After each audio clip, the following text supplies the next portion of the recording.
Covey introduces the concept of paradigm shift and helps the reader understand that different perspectives exist, i.e., that two people can see the same thing and yet differ with each other. Covey also introduces the maturity continuum. These are three successive stages of increasing maturity: dependence, independence, and interdependence. At birth, everybody is dependent, and characteristics of dependence may linger. This is the first and lowest stage of maturity.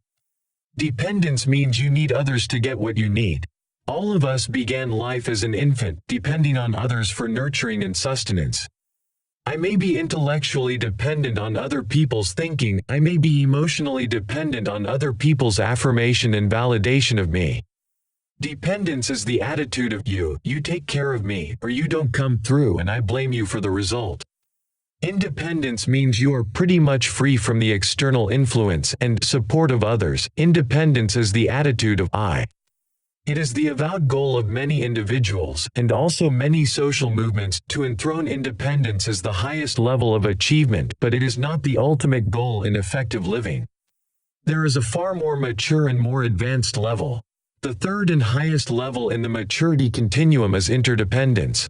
We live in an interdependent reality.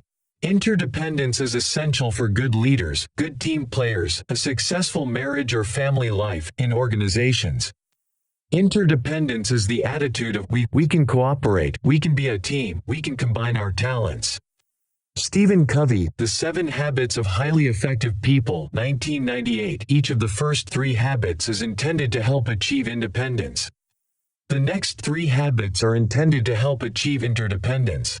The final, 7th habit is intended to help maintain these achievements. Independence.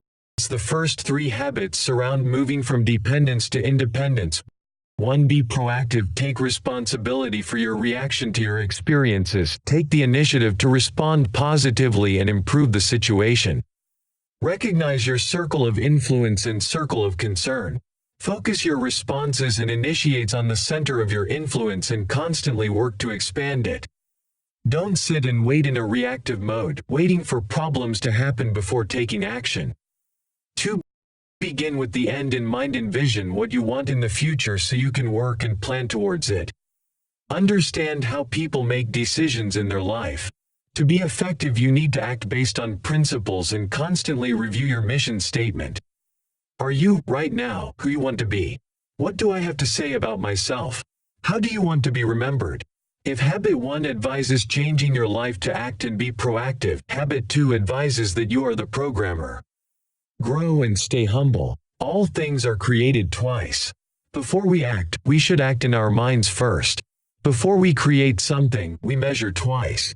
This is what the principle is about. Do not just act, think first. Is this how I want it to go, and are these the correct consequences? 3. Put first things first talks about difference between leadership and management. Leadership in the outside world begins with personal vision and personal leadership. Talks about what is important and what is urgent. Priority should be given in the following order: Quadrant I, urgent and important. Do important, deadlines and crises. Quadrant 2, not urgent but important, plan, long-term development. Quadrant 3, urgent but not important, delegate, distractions with deadlines. Quadrant IV, not urgent and not important, eliminate, frivolous distractions. The order is important. After completing items in Quadrant I, we should spend the majority of our time on 2, but many people spend too much time in 3 and IV. The calls to delegate and eliminate are effective reminders of their relative priority. If Habit 2 advises that you are the programmer, Habit 3 advises, write the program, become a leader. Keep personal integrity, what you say versus what you do. Talk about interdependence. 4. Think win-win, genuine feelings for mutually beneficial solutions or agreements in your relationships. Value and respect people by understanding a win for all is ultimately a better long-term resolution than if only one person in the situation had gotten their way. Think win-win isn't about being nice, nor is it a quick-fix technique. It is a character-based code for human interaction and collaboration. 5. Seek first to understand, then to be understood. Use empathetic listening to genuinely understand a person, which compels them to reciprocate the listening and take an open mind to be influenced by you. This creates an atmosphere of caring and positive problem solving. Habit 5 is greatly embraced in the Greek philosophy, represented by 3 words. 1. Ethos, your personal credibility. It's the trust that you inspire, your emotional bank account. 2. Pathos is the empathetic side, it's the alignment with the emotional trust of another person's communication. 3. Logos is the logic, the reasoning part of the presentation.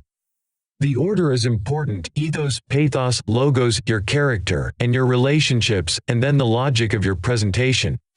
6. Synergize. Combine the strengths of people through positive teamwork, so as to achieve goals that no one could have done alone. Continual improvement. The final habit is that of continuous improvement in both the personal and interpersonal spheres of influence. 7. Sharpen the saw, growth, balance, and renew your resources, energy, and health to create a sustainable, long-term, effective lifestyle.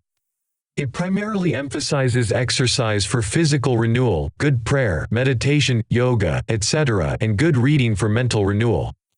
It also mentions service to society for spiritual renewal. Covey explains the upward spiral model in the sharpening the saw section.